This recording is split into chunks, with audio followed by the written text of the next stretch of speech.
Hola chicos, ¿me ven? ¿Sí? ¿Me veo bien? Bueno, eso no. ¿Sí me alcanzan a ver? ¿Sí me alcanzan a escuchar? ¿Sí? ¿Todo bien? Vamos a esperar a ver quién se conecta.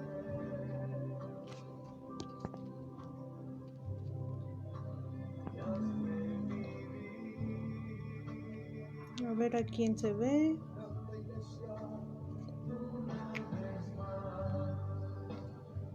Bien, ya vi conectado a uno. Hola.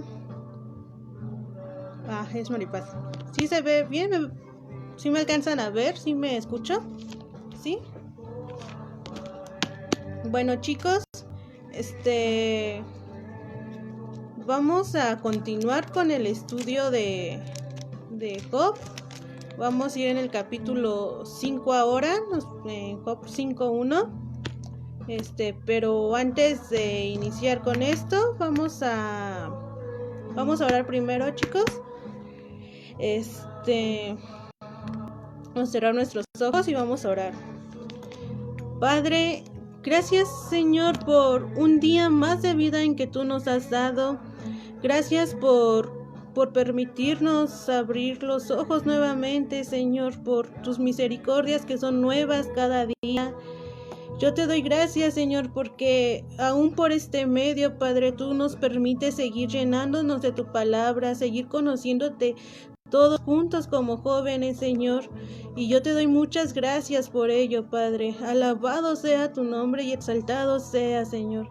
Yo te pido, Padre, que en este momento, Señor, seas tú quien tome el control, que seas tú, Padre, hablando a nuestras vidas, Espíritu Santo, que seas tú tocándonos, que seas tú llenándonos de sabiduría, que nos des ese entendimiento, Señor, de tu palabra y de lo que quieres hablarnos, Señor, que esta palabra pueda ser rema a nuestra vida y que seas tú glorificándote en todo esto. Yo te doy muchas gracias, Señor, por este momento, por este día, en el nombre de Jesús. Amén y amén. Bueno, chicos, hola, ya vi saludos. Hola a todos los que me están saludando. Vamos igual a iniciar con Job 5. El lunes vimos Job 4 y vimos que, bueno, aquí era donde ya el amigo de Job, Elifaz, iniciaba a hablar, que por lo que hemos visto era mejor que no hubiera hablado nunca. Y bueno, algo que nos comentaba esta Lisette era que, bueno, ella dijo, ¿no?, que se creía que los amigos de Job representaban a movimientos pues humanistas de ciertas iglesias, de cierta actualidad. Y bueno, también nos habían dicho que el significado de Elifaz era Dios es fuerte o es fortaleza. Entonces es algo que, bueno, pueden verlo en el otro video donde habló Lisette sobre Job 4 para que incluso puedan entender el 5 porque va muy de la mano. Y bueno, también nos habían dicho que no siempre en las situaciones que pasan es por un pecado que hayamos cometido, sino porque muchas veces Dios quiere formar nuestro carácter o es por un propósito. Por todo eso es lo que había visto, bueno, nos había indicado Lisette en el capítulo anterior. Ahora vamos a ver Job 5. Espero ya todos tengan su Biblia a la mano para leer juntos, ¿de acuerdo? Aquí en Job 5, pues vemos que todavía Elifaz sigue hablando. Y bueno, vamos a empezar a leer Job 5.1, que dice: ahora pues da voces, habla, ¿quién te responderá? ¿Y a cuál de los santos te volverás? Este primer versículo se me hizo un poco fuerte, porque Elifaz le pregunta a Job, o sea, ¿a quién te vas a volver tú? ¿A qué santo tú le vas a rogar, no? De hecho, en esto pues se refería pues a los profetas de ese tiempo. Y bueno, aquí, bueno, Elifaz sigue con su discurso e insiste que Job debe de arrepentirse de su pecado para conocer nuevamente la bendición de Dios. Entonces es igual aquí en la actualidad, ¿no? Cuando pasamos por una cierta situación, fuerte. Muchas veces es así como preguntar, y yo les pregunto a ustedes como jóvenes, ¿a quién van? O sea, van y buscan a Dios, van, miran a Dios, van, le preguntan a Dios, o hacen todo lo contrario. Van, se alejan de Dios, se van con sus amigos, o toman como que salidas fáciles de irse a emborrachar, de irse a drogar o de irse a fiestas y no preguntarle a quien realmente tiene la respuesta, que es a Dios. Como repito, aquí en Job 5:1. Ahora pues da voces, habla a quien te responda, y a cuál de los santos te volverás. Es lo que yo le pregunto a ustedes, chicos. En sus momentos más difíciles, ¿a quién van? ¿A quién les pregunta? ¿A quién se vuelven? ¿A Cristo? ¿Van a Dios? ¿O se van a refugiar en consejos de amigos? ¿O en salidas tan fáciles y vanas? Háganse esa pregunta ustedes, no sé si quieren apuntarla, y pónganse a meditar un poco en eso. ¿A quién van realmente cuando la situación no está bien? Vamos a seguir leyendo. En Job 2 dice: es cierto que al necio lo mata la ira, y al codicioso lo consume la envidia. Yo he visto al necio que echaba raíces y en la misma hora maldije su habitación. Sus hijos estarán lejos de la seguridad, en la puerta sentirán quebrantados y no habrá quien los libere. Aquí del 2 al 4, aquí Elifaz habla por su propia experiencia, porque dice: yo he visto al necio que echa raíces y en la misma hora maldije su habitación.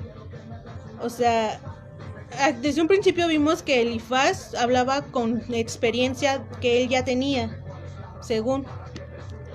Pero el 4 me sorprende porque dice: sus hijos serán lejos de la seguridad en la puerta, serán quebrantados y no habrá quien los libre. O sea, como vimos en un principio, aquí Elifaz está acusando a Job de un pecado que él hizo, y por eso es que le pasó todo eso. Pero el 4 es sorprendente porque en esta parte Elifaz muestra una insensibilidad a la pérdida de los hijos de Job.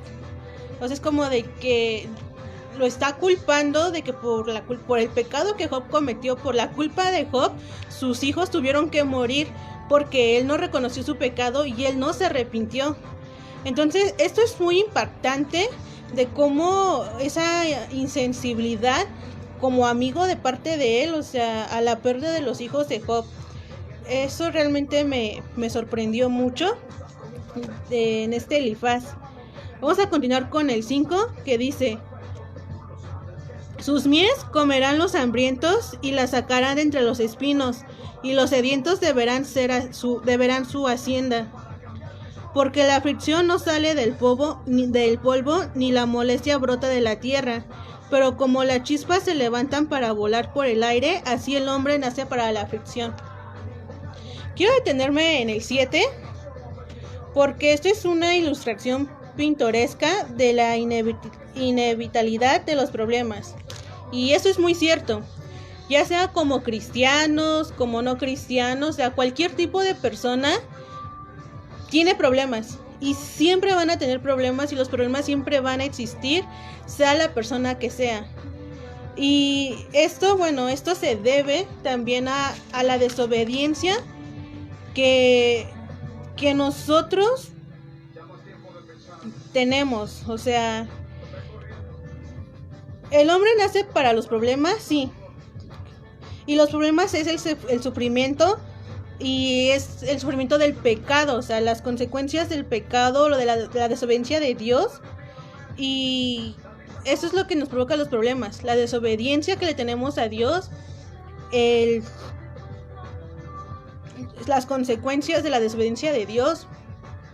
Aunque hemos visto también que no siempre se va a tratar por ser pecadores, sino también ciertos problemas se nos van a permitir, porque es donde Dios nos va a fortalecer, es donde Dios nos va a formar como personas y nos va a cambiar esa mentalidad y nos va a hacer más dependiente de Él. Entonces, vuelvo a aclarar ese punto. Una cosa es cuando Dios permite los problemas, para a nosotros hacernos crecer como persona, para acercarnos más a Él, para que nuestro carácter sea formado. Y otra cosa es muy diferente cuando por nuestra propia desobediencia a Dios tenemos nuestras propias consecuencias. Ese punto sí hay que dejarlo muy claro, porque muchas veces podemos caer en ese error, incluso nosotros mismos, ¿no? Cuando Dios nos pasa por una prueba, podemos pensar, ay, ¿qué hice mal? ¿Ahora qué hice? O sea, ahora, ¿qué pecado cometí para que Dios me esté castigando? Cuando muchas veces no se trata de eso, o sea, cuando muchas veces Dios quiere formar tu carácter, quiere pulirte y quiere que te vuelvas más dependiente a Él, que te vuelvas un verdadero adorador, que tu fe realmente sea firme, que tu convicción sea firme y realmente puedas voltear a ver a aquel que te formó, aquel que te amó y el cual dio la vida por ti. Y es donde Dios luego muchas veces nos lleva a conocerlo más a Él en la intimidad, porque muchas veces en las pruebas es donde conocemos más a Dios, es donde vemos que Él es nuestro consolador, nuestro proveedor, nuestra fortaleza, nuestro refugio. Y muchas veces tenemos que pasar por ciertos asuntos para conocer de esa manera a Dios y poder ver su gloria de Dios y poder entender a quién adoramos realmente y por qué lo adoramos. Incluso lo veíamos al principio de Job 1. Y la pregunta que se le hacía, o sea, ¿tú adoras a Dios por lo que Él es o adoras a Dios por lo que te ha dado? Es una pregunta que se hizo al principio y espero que muchos la hayan contestado. Y bueno, lo menciono, los hijos de Dios también vamos a tener problemas porque nada nos rescata de eso. O sea, incluso lo hemos visto muchas veces, incluso en prédicas donde Dios dice, en el mundo tendréis aflicciones, pero confiado en mí, porque yo he vencido al mundo. Entonces, no por el hecho de ser cristianos, de ser hijo de Dios, quiere decir que no vamos a sufrir, que no vamos a tener problemas, sino la única diferencia de las personas de afuera que no conocen a Dios, a los que sí tenemos a Dios, es esta, que nosotros tenemos una esperanza, que sabemos que nuestra ancla va a estar firme, que al final de todo el desierto, al final de todo el problema, va a ser una victoria, pero no con nuestras propias fuerzas, sino con las fuerzas que nos dio Dios, y es donde nos va a llevar a otro nivel, a conocer a Dios.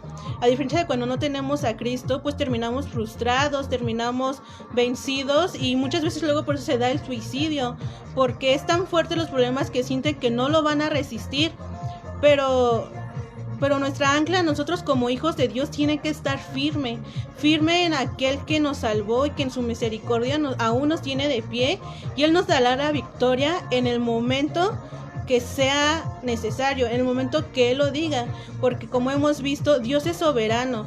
Entonces, en su soberanía y en su voluntad, Él nos va a dar la victoria y nos va a dejar en el desierto el tiempo que Él quiera, porque es en el tiempo donde vamos a aprender a conocerlo. Así como a Jesús lo llevó 40 días para que pudiera hacer menguar Él y conocer más a su Padre. Y así es con nosotros muchas veces. Al pueblo de Israel tuvo que llevar 40 años en el desierto porque eran unos necios.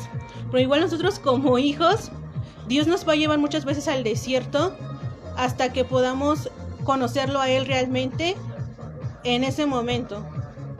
Vamos a continuar leyendo. Vamos en el 7. Vamos a leer. Vamos en el 8. Dice, ciertamente yo buscaría a Dios y encomendaría a Él mi causa, el cual hace cosas grandes e inscrutables y maravillosas sin número, el cual que da la lluvia sobre la faz de la tierra y envía las aguas sobre los campos, que pone a los humildes en altura y a los enlutulados levanta seguridad, que frustra los pensamientos de los astutos para que sus manos no hagan nada, que prende a los sabios en la astucia de ellos y frustra los designios de los perversos. De día tropiezan con tinieblas y a mediodía andan a tiendas como de noche. Así libra de la espada al pobre de la boca de los impios y de la mano violenta, pues en esperanza al menesteroso y la iniquidad cerrará su boca. aquí este Elifaz es algo muy cierto lo que dice, en su experiencia, y él aquí es donde empieza a hablar con su propia experiencia. Dice: yo en tu lugar buscaría a Dios. Eso también me sorprende porque, o sea, él aquí está dando a entender y está dando que Job no había buscado a Dios en ese momento.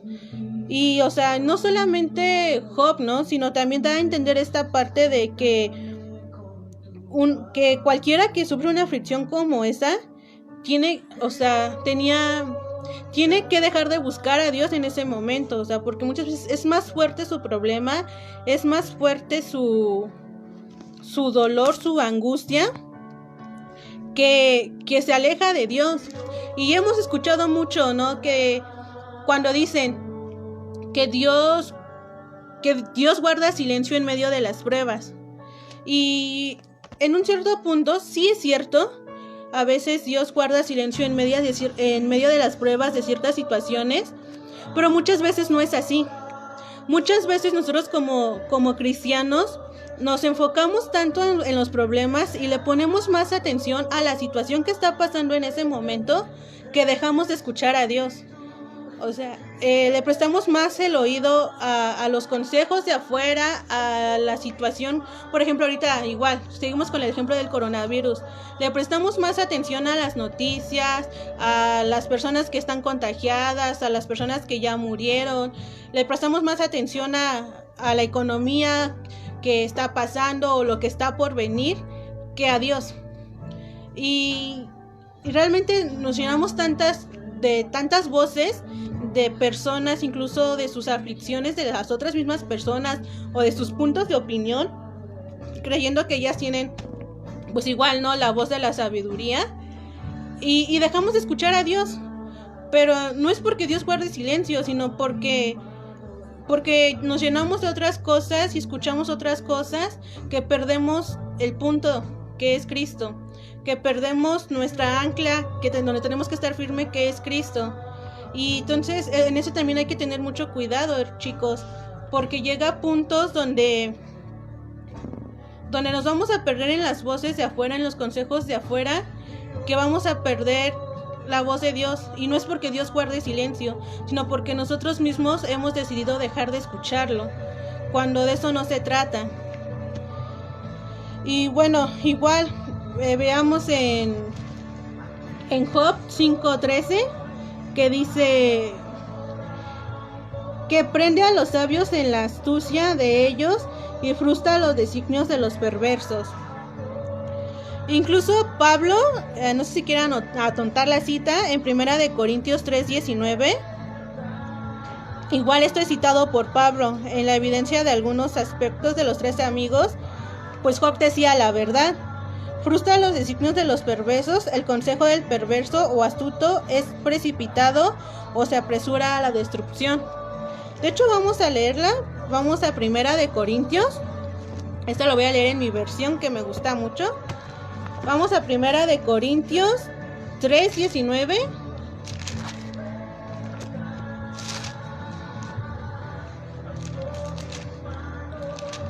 Les repito, 1 de Corintios 3:19. Yo ya perdí mi Corintios. Ya encontré mi Corintios.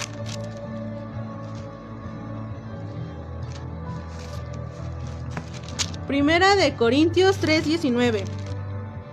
Y esto dice así, bueno, en mi versión dice así: porque la sabiduría de este mundo es una tontería para Dios.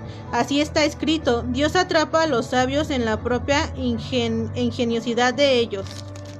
¿A qué vamos con esto? Y lo hemos escuchado mucho también, que incluso en una parte en la Biblia lo dice, ¿no? Que Dios volvió tontos parafraseando, porque no me acuerdo ahorita muy bien, a los que se creían sabios los avergonzó. Entonces, es lo que también aquí dice Elifaz, y es lo que da a entender. Y bueno, vamos a leer por último el 16. Y esto dice así: Y lo vamos a dejar hasta ahí, hasta el 16. Ya el lunes continuarán. Y dice, pues, bueno, vamos a leer desde el 14 para entenderle. Dice, de día tropiezan con tinieblas y a mediodía andan a tientas como de noche. Aquí sigue hablando pues de las personas, pues de los, bueno, sí, de los perversos. El 15 dice, así libra de la espada el pobre de la boca de los impios y de la mano violenta, pues es esperanza al menesteroso, a la iniquidad cerrará su boca. Yo lo voy a leer aquí en mi versión para entenderle un poquito más a las palabras, porque como que en la mía está más clara. En la mía dice del 14 al 15, y dice, de 13 al 15, dice, Dios atrapa a los sabios en su propio ingenio, ellos se encuentran a oscuras durante el día, andan a tientas a pleno mediodía como si fuera de noche, pero Dios salva al pobre de la boca de los astutos, la cual es como una espada, y de la mano del poderoso. Por eso hay esperanza para el pobre y se acallada la injusticia. Ay, se cayó, perdón. Esto es algo muy cierto, y aquí es algo muy cierto que dijo Elifaz, y creo que era para mí lo único que valía la pena. Que eso es verdad. Aquí nos habla que Dios es fiel, Dios es justo, y eso es lo que Elifaz pues dice, o sea, es lo que da a entender y es verdad. Pero, o sea, Elifaz durante todos estos versículos, desde el 4 para el 15, para el 16 digo, ahí, o sea, Elifaz no le ayudó en nada a Job, porque él todo el tiempo lo acusaba y no lo bajaba, dirían, de un pecador, y de que se tenía que arrepentir, y eso era como que una daga para Job. O sea, porque en vez de recibir un consuelo o un apoyo de su propio amigo, yo creo que Job se sentía incluso hasta más lastimado, o sea, porque solamente lo que estaba haciendo Elifaz era atacarlo y juzgarlo y no bajarlo de un pecador. Y como hemos visto, ¿no? O sea, muchas veces nosotros como jóvenes hacemos lo mismo luego con nuestros amigos o con alguna persona que se llega a acercar. Nos creemos tan sabios, nos creemos tan perfectos a veces que caemos en ese juego de Elifaz. Juzgamos antes de ver más allá, antes de preguntar las cosas o incluso hasta de orar por ellos para que Dios nos dé un discernimiento y saber darle palabra de vida, o sea, no lastimarlos, sin palabra de vida. Y es lo que incluso Eliezer nos decía, o sea, tenemos que cuidar mucho los consejos que nosotros le llegamos a dar a nuestros amigos, porque los consejos que uno le da determinan muchas cosas a las personas y no sabemos en ese momento qué impacto van a tener para ellos. Y Elifaz se la pasó hablando con voz de experiencia, o sea, él tenía una visión y lo veíamos en el versículo, bueno, en el capítulo 4, donde Elifaz tiene una visión terrible, o sea, a la conclusión a la que llegó fue algo absurdo, fue una totalmente sin fuerza. Entonces es muy importante aprender a dar consejos, chicos, y no caer en este juego de Elifaz, porque les repito, o sea, en el 16 dio a entender que Dios es fiel, Dios es justo, y sí, o sea, Él nos va a cuidar, Dios nos protege, Dios nos da la victoria, sí. Pero en todo ese momento lo que Elifaz le estaba diciendo a Job no le ayudó en nada a Job. O sea, en ese momento, en su aflicción, Job quedó pues como de que, ¿y eso a mí qué? ¿No? Prácticamente antes no le contestó, así como de que, ¿y eso a mí qué? Porque creo que en ese momento Job no era lo que necesitaba escuchar. Y no necesitaba un amigo que se creyera el sabelotodo. No necesitaba a alguien que hablara con su voz de experiencia creyendo que él era perfecto y que él tenía la razón en todo lo que estaba pasando.